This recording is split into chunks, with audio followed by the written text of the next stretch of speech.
All right, we got the bases set up.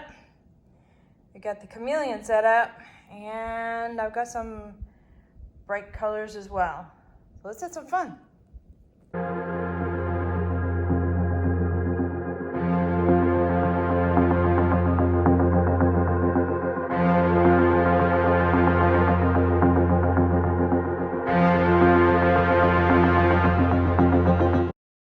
Howdy, howdy, this is Clara Lawrence, and we have a plan. I just did a piece recently that got me super excited. Let me pull it out of the dust-free zone. Okay, you only get a little bit of that. So we're gonna continue with playing with the chameleons in black as the base, but also how I applied them is what got me excited. So what I'm gonna do here is I've got some black mixed up, and this is basic black paste from Just Resin, and I'll have the colors at the end of the video. But I wonder if I need a little bit more.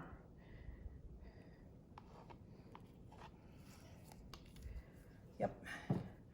And then this is some more black paste, but it's also got a little bit of Color Passion black in there. And that one helps cells come out. And so I just want to do a little bit of it because I don't want the whole thing to be all cells. Sometimes when a piece is all cells, it's not that interesting as a few of them in there. At least that's my opinion.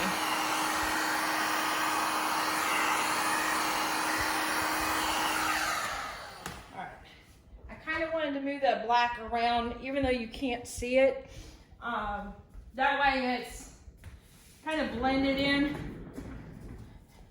I want to have it like a line of cells coming in. That doesn't sound very appealing either. So let's coat this guy up so we can get to the playing part.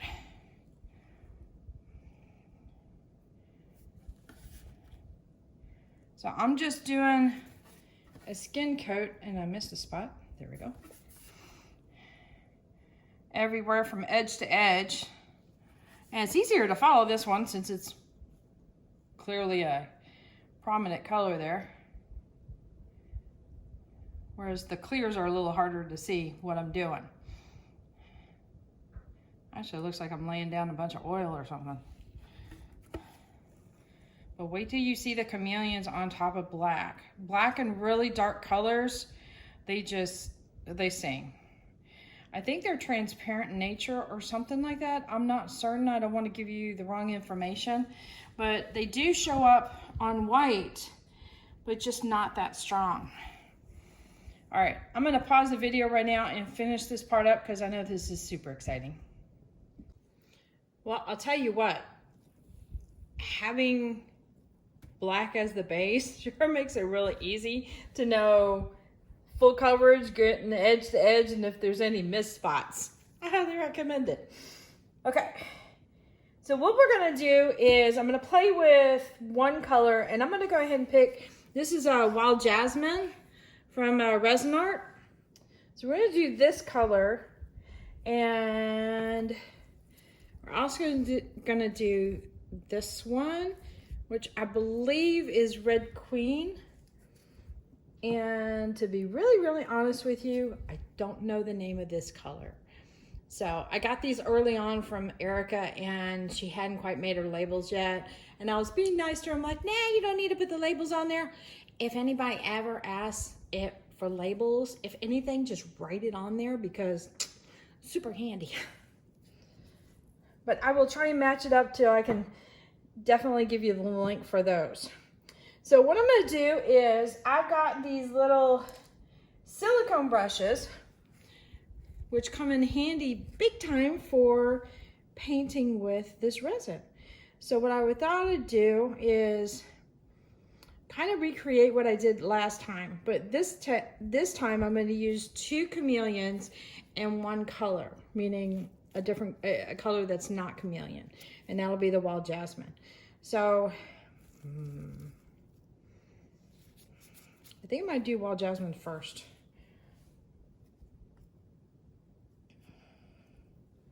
Sometimes you just don't know until you get started.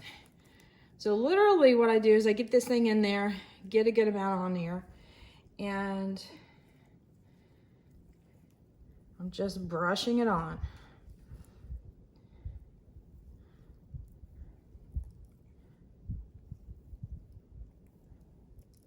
I might get some black in here too. Last time I did this, I did it over clear, so it wasn't so bad. Oh, it's just got a lot of dark. Ah, I need it. Okay, I'll put it over here, and I'll pick that up later. Like panic. All right, now let me go in from this side and brush out. Now it's going to have several other brush strokes on top of it, so that's not going to be much of an issue. All right, I'm going to get a fresh one. So while jasmine is pretty dominant, I think I might do this lighter tone next. All right, so I'm going to rotate my tray around a little bit, maybe a little bit less. I'm going to get this guy out and do the same thing.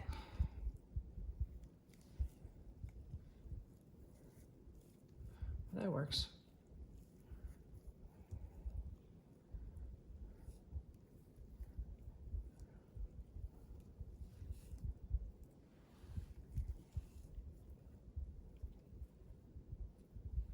If you don't want your batch ruined, then I would recommend that you pour some of it into a separate cup, because there's just no way to avoid it. You got to move quickly and it's going to make a mess.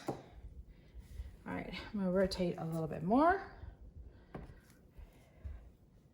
And I'm going to go for my third color.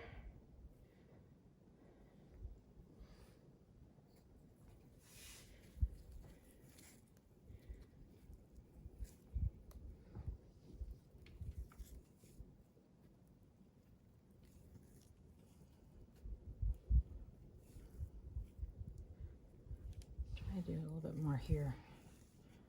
There we go. I want it so regular.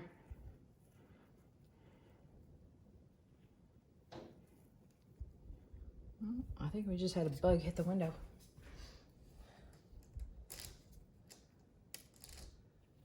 Right. Hit that with the heat gun.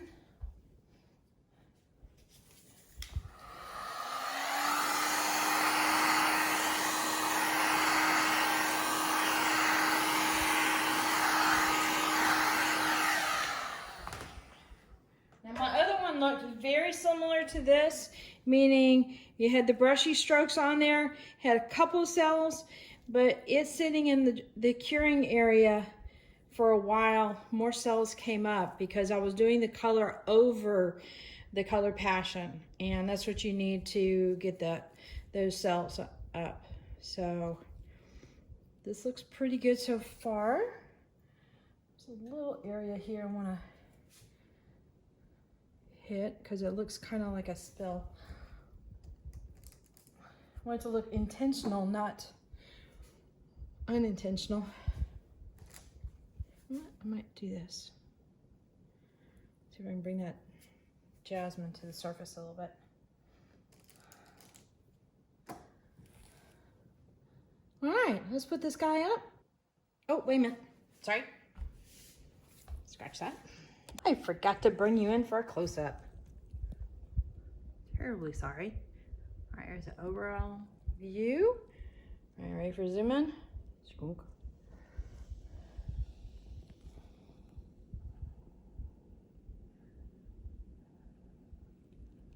Sorry about the fans. Wow, that's a little bit on the distracting side with the reflection. But I love, love, love, love, love the brushy strokes you get. If you can wait till the resin's super thick, or you're starting to get a little worried about it, you can actually keep a lot more of the strokes and texture.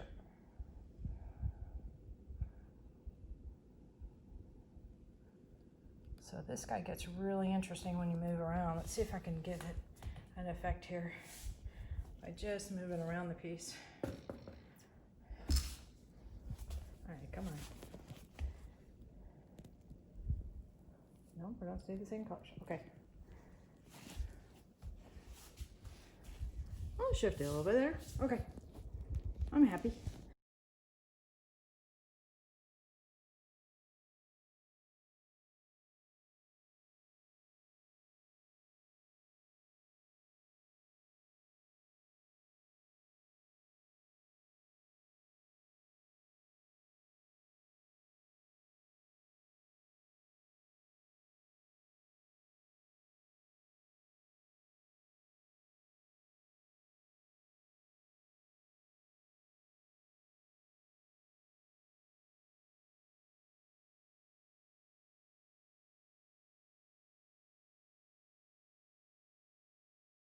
All right, hit that like button, hit the subscribe button, but definitely hit the bell to get notified next time I put a video up. Later, y'all.